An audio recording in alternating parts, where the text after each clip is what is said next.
So good morning everyone. So we are the group 5 and our topic is all about the chemical aspect of document examination. So first is we go in the topic overview. So forensic document examines uses chemical and physical methods to verify authenticity, authorship, and detect forgery in question documents.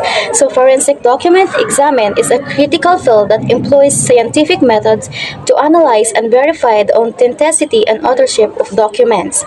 It involves the use of chemical and physical techniques to detect forgeries, alterations, or any other discrepancies in question documents. By examining the composition of paper, ink, handwriting, and printing processes, experts can determine whether a document is genuine or has been tampered with. So the relevance of forensic documentation examine extends to various legal and investigative contexts, including cases of fraud, disputes, terrorism, and identity theft. In legal proceedings, it provides crucial evidence to support claims of authenticity of forgery, helping to resolve disputes and bring perpetrators to justice. The ability to verify signatures, identify alterations, and determine authorship makes it an essential tool for law enforcement agencies, legal professionals, and anyone seeking to establish the veracity of important documents. So now let's proceed to its key concepts. So first is the ink analysis. It involves identifying the chemical makeup of inks to detect alterations or forgery. So, different inks have unique chemical compositions. So, by analyzing this, examiners can determine if the ink used in a document matches the time period it's supposed to be formed, or if the different inks were used indicating alteration. So, in chromatography, it is a technique used to separate the components of ink. Methods like thin layer chromatography and the high performance liquid chromatography are used to identify the individual dyes and pigments in ink. This helps to compare inks and identify inconsistencies. And in spectroscopy, it provides chemical fingerprints of materials without damaging the documents. Techniques like infrared spectroscopy can reveal the chemical composition of inks and paper without altering the sample. This is valuable for preserving the integrity of historical or legal documents. And in handwriting analysis, it examines stroke, order, pressure, and patterns in handwriting to identify forgery indicators. It is a handwriting is unique to each individual. Experts analyze various characteristics such as letter formation, spacing, slant, or pressure to determine if a signature or handwritten document is genuine. Good day everyone, I'm Mika Yarag and I'm going to discuss the techniques and technology. So techniques and technology are important for forensic science and criminal investigation because they provide objective, accurate, and efficient way to analyze evidence leading to more reliable conclusion. Criminal analysis of documents is used to detect forgeries and alternation in documents. This analysis examines a wide range of documents, including check, mga chike, confession, and wills. In the case of Howard Hughes' will, they use ink analysis to detect if the will is forgery. So ink analysis identifies the chemical in ink and compares them to known ink formulas from a certain time period. So ang ink analysis mo, examine na siya og asa ang ink gikan og what time ang ink gigamit. And also, in the case of Howard Hughes' will, the ATF found that the ink used on the will and the envelope matched a paper mate and a ballpen ink formula that was manufactured between 1966 and 1972. Since the date of the will is 1968 and the ink was available at that time, so they cannot say that the will is forgery or alter. So the test couldn't confirm. However, with the use of ink analysis, it was eliminating that the ink created after 1972. So usa pa nahitabo ang 'di ba ang will was created in 1968 and the ink found that it was created in 1972. And that's why it found out that the will is clearly identified as the forgery. It also had the advantage of the thin layer chromatography, which separates the components of ink by allowing a solvent to carry the ink of a silica-coated plate. Each dye or pigment in the ink travels at a different rate, preceding a unique pattern or chromatograph.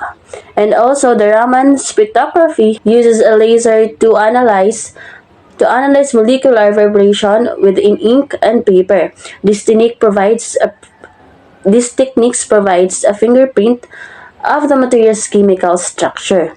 So the advances of TLC and Raman spectroscopy have improved accuracy and require only small ink samples help to detect the forgery.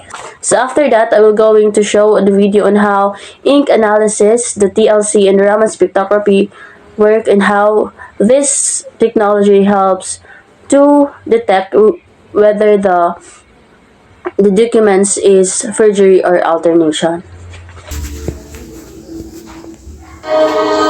Paper documents often serve as vital items of evidence for prosecution and defense lawyers in a court of law. As part of my research, I am exploring new scientific techniques for testing inks from pens.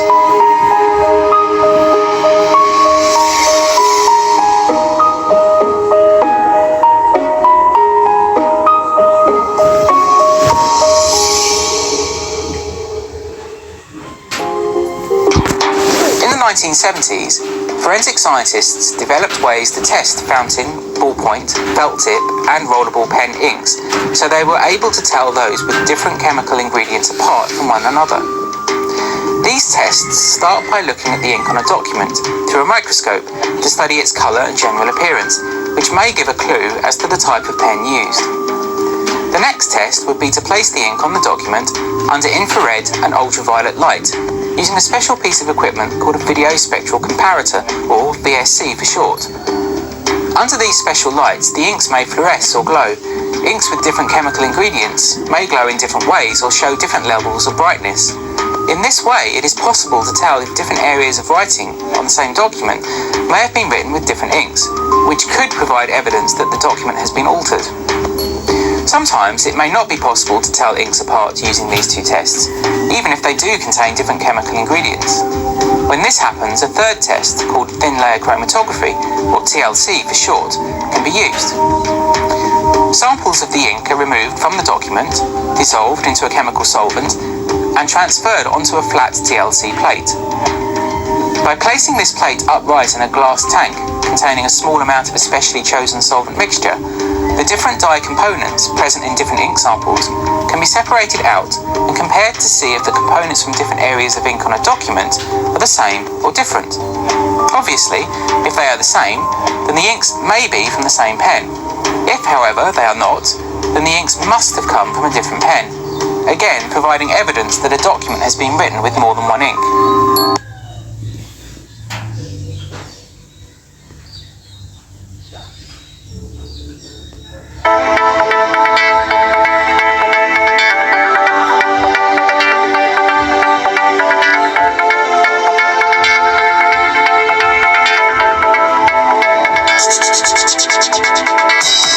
One method that I have been looking at in detail is Raman spectroscopy.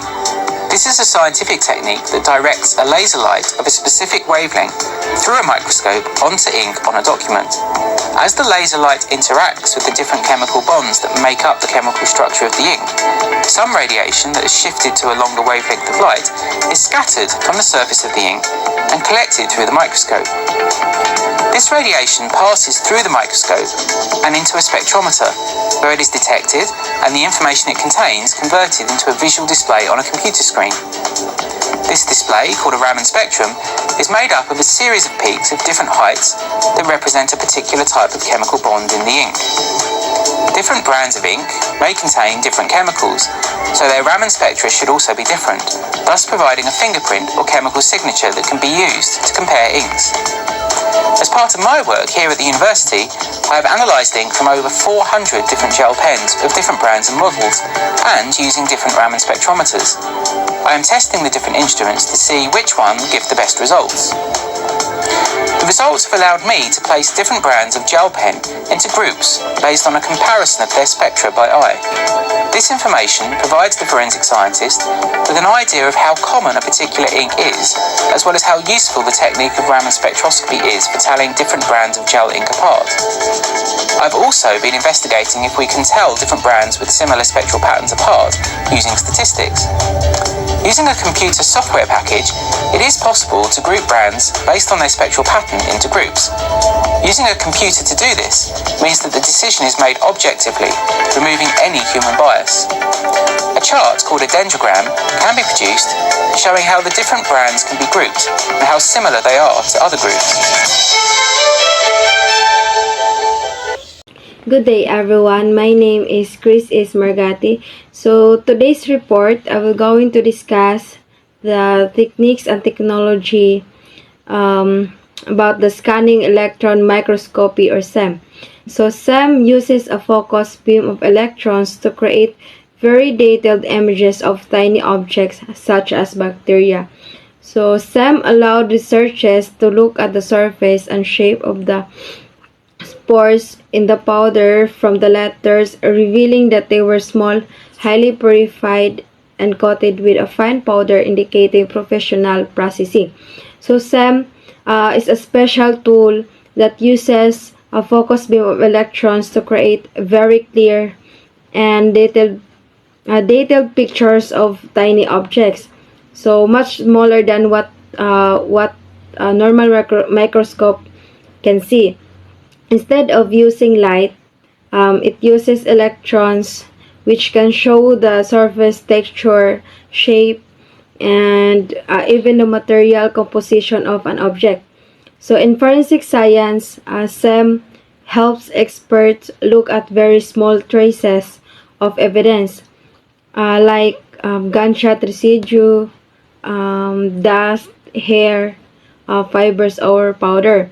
So to understand how they were made or where they came from. So for example, in a real life example similar to what happens today is the use of SEM in detecting fake medicine or powder. So it also detect the illegal drugs on how they made. So in the anthrax litter, so scanning electron microscopy helps help investigator realize that the anthrax was not homemade but rather prepared in a lab. So indicating that the attacker had a scientific training. So the SEM images also confirm the spores were Bacillus anthracis, the bacterium that causes anthrax, which was essential for identifying the biological agent used. Now I will show you a video how scanning electron microscopy works.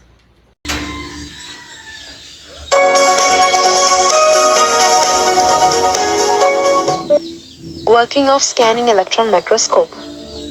In this video we are going to see about working of scanning electron microscope.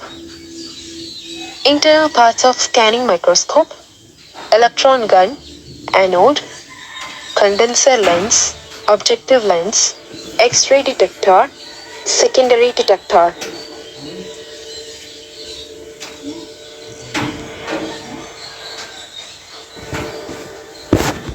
A high-energy electron beam is produced by an electron gun. The beam is focused to a spot of about 100 angstrom diameter and made to scan the surface of the specimen. The scintillator collects the secondary or scattered electrons and converts into light signal. Backscattered electrons reflects to the surface and deeper from the specimen is also known as reflected electrons. Hi ma'am, I'm Nikki April Pitingkang and my topic is about techniques and technology of mass spectrometry. MS measures the mass and charge of molecules to find minuscule amounts of substances. Mass spectrometry assisted in the identification of chemical additives. Mass spectrometry, often called MS, is a powerful scientific technique used to measure the mass and charge of molecules. This helps scientists find and identify very small amounts of different substances in a sample. How does it work? The samples is first turned into charged particles called ions. These ions are then separated based on their mass to charge ratio inside the mass of spectrometer. By measuring the masses of these ions precisely, the instrument can determine what molecules are present and in what amounts. Why is this important?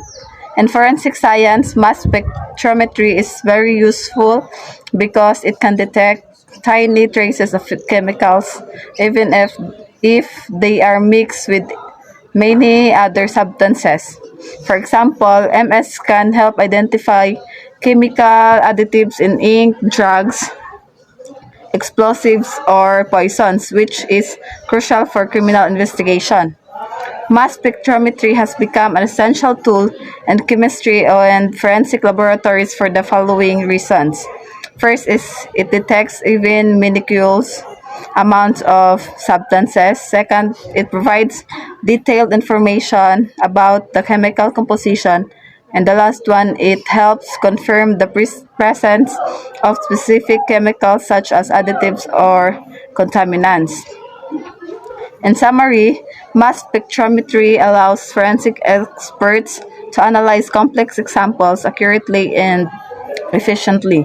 This technology aids in solving crimes by identifying chemicals that might otherwise be impossible to detect. One of the best ways to discover what a sample is made from is to use a device known as a mass spectrometer. Mass spectrometers come in many different types, but in general, they start by creating ions of the sample you want to measure. An ion is simply an atom with a positive or negative charge. Once an atom has a charge, it can be steered around using electric and magnetic fields. Because the mass of an ion changes depending on its number of protons and neutrons, a mass spectrometer can collect data based on these masses. A mass spectrometer uses a large magnet to separate ions and measure different masses. As ions are accelerated down a flight tube, a magnetic field is applied. Ions with fewer protons and neutrons in their nucleus have less momentum, and so they bend more than heavier ions, thus separating the periodic table by mass. Steering ions using a magnetic field allows scientists to precisely measure how much of each element is present in a sample. Mass spectrometers can also determine slight variations in the isotopic compositions of elements. A very useful tool for answering a range of scientific questions. So, good evening everyone. I am Kishatis Onday-Longsod from Bscrim-Iiia. And my topic is about the reported cases study number 1 and number 2. Reported case study number 1 is about Howard Hughes' will in 1976. The evidence used is ink and paper samples from will and envelopes, and the actions is ink comparison using ink analysis and handwriting analysis showing a natural writing. The outcome is court ruled will as forgery based on chemical and handwriting evidence. So in reported case study number 1, the background of Howard Hughes' will in 1976. In 1976, a handwritten will allegedly belonging to billionaire Howard Hughes surfaced after his death. The will named several beneficiaries, including a hotel owner in Las Vegas. However, its authenticity was questioned. So the evidence examined ink and paper samples from the will and its envelopes. And second is handwriting style used in the document. So the actions taken, the first is the ink analysis. Experts compare the ink used in the will with known inks available during Iia's lifetime.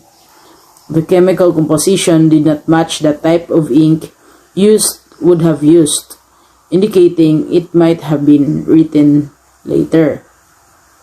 So the second is handwriting analysis. Handwriting experts examined the writing style and found it unnatural, meaning it looked forced or imitated, not consistent with Iia's genuine handwriting in verified documents. So the outcome, ani, is based on chemical ink evidence and handwriting discrepancies. The court concluded that the will was a forgery because it was not written or signed by Howard Hughes himself. Then the summary is scientific ink testing and handwriting analysis helped prove that the supposed will was fake, preventing fraud and protecting Hughes' estate from false claims.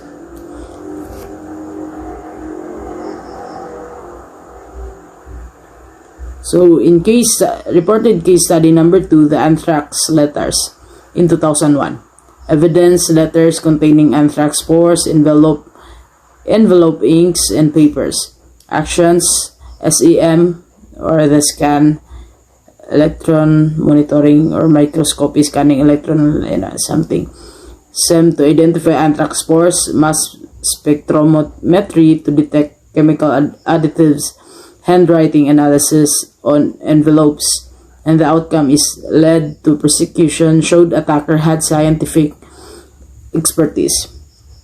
So in case study number 2, the background in 2001 is shortly after the 9/11 attacks, several letters containing anthrax spores were mailed to U.S. government offices and media outlets. The attacks caused panic, led to several deaths, and triggered a major FBI investigation known as Amirethrax. So the evidence examined is first the letters themselves, which contain deadly anthrax spores. So the second is the envelopes, including ink, handwriting, and paper used. So actions taken. First is scanning electron microscopy, or the SEM, used to examine the microscopic structure of the anthrax spores, confirming their presence and identifying their refined, weaponized form. The second is the mass spectrometry, applied to analyze chemical additives and trace materials, helping determine the origin and preparation process of the anthrax.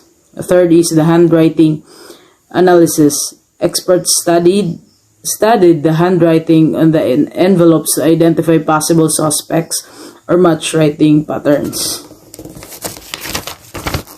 So the outcome is the investigation revealed that the attackers had advanced scientific knowledge, as the anthrax was highly refined, something only an expert could produce. So the forensic evidence eventually led authorities to Dr. Bruce Irvins, the U.S. government microbiologist who became the primary suspect. The summary of this is, through advanced scientific methods like SEM, mass spectrometry, and handwriting analysis, investigators proved that the anthrax mailings were carried out by someone with specialized laboratory expertise, leading to the identification and prosecution of the culprit. Good day, everyone. I am DB Bangkiao. Today, I am going to report about the real-world implications. The importance for justice.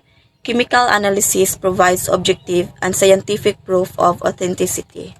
So, the forensic chemists use science to find the truth. When they analyze evidence, they provide objective and scientific proof para ma-prove nga that evidence is tinuod based on chemical analysis.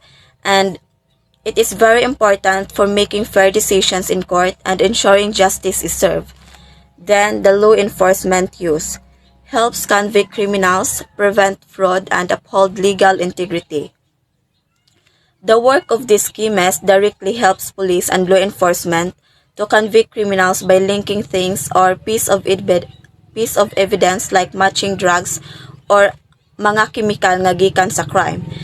Then it also helps prevent fraud by analyzing things like fake documents, counterfeit products, or suspicious materials. And it helps uphold legal integrity, making sure the law is applied correctly based on reliable scientific facts. Then the role of forensic chemist. First is conducting chemical analysis of evidence such as inks, drugs, fibers, and other materials.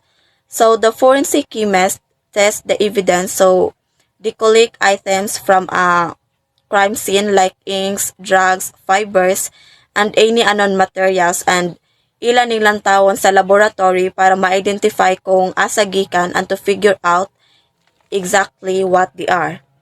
Then maintaining the integrity of chain of custody of evidence.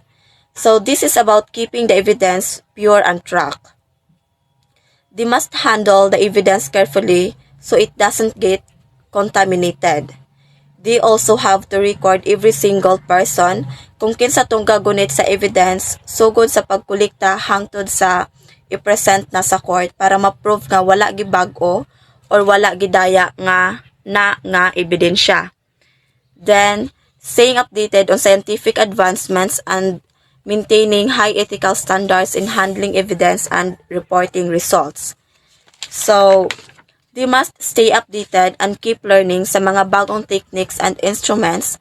And ang pinaka-importante is, they have to be honest and fair in how they handle the evidence and report their findings. Kay naa nila nakasalalay ang justice and freedom sa isa ka tawo. Then last is using a broad range of scientific instrumentation and methods to identify unknown substances. So they use a wide variety of fancy scientific tools and proven methods to identify unknown substances.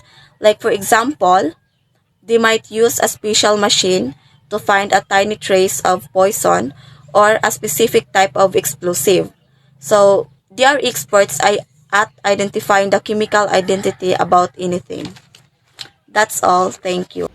So now let's proceed to the engagement questions.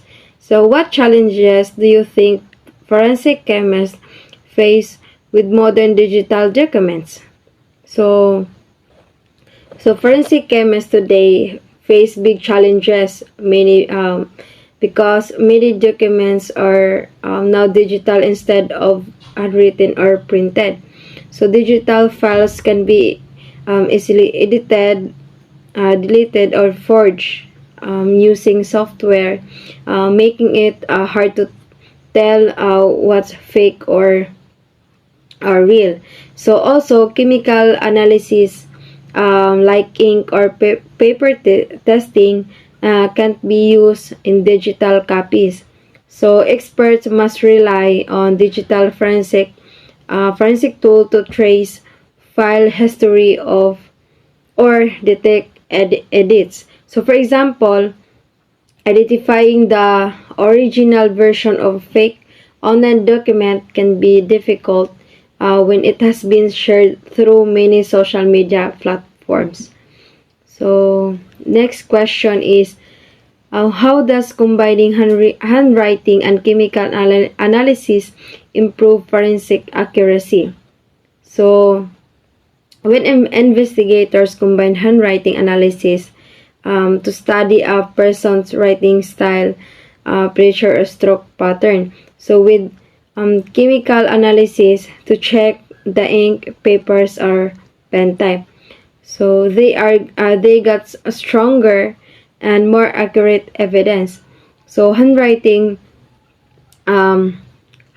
shows what materials were used. So together they can confirm if a document is authentic or forged. So for example, in a case where a fake signature appears on a will, so handwriting experts can check the writing style, while chemical experts test if the ink matches other pages of the document. Conclusions. The chemical aspect of document examination is vital in forensic science for detecting forgery and alterations through advanced techniques like chromatography and spectroscopy. These methods reveal hidden changes and verify document authenticity in legal investigations. Because the continuous advancements in and ethical standards ensure forensic chemists provide reliable, legally admissible evidence that supports justice and uphold truth in court proceedings. The chemical aspects of document examination is crucial for forensic science because it employs advanced techniques such as chromatography and spectroscopy to detect forgeries and alterations that are not visible to the naked eyes. So these methods enable forensic experts to analyze chemical compositions of inks and papers, revealing hidden modifications and authentications or authenticating documents for legal scrutiny. So continuous advancements in technology improve the precision and reliability of these analyses, making the evidence stronger and more admissible in court. Then the ethical standards and rigorous methodologies ensures that the forensic chemists can provide trustworthy evidence that upholds justice and supports the truth. So overall, chemical document examination plays a vital role in maintaining the integrity of legal investigations and judicial processes by uncovering fraudulent manipulations and verifying document authenticity. That's all. Thank you. Thank you.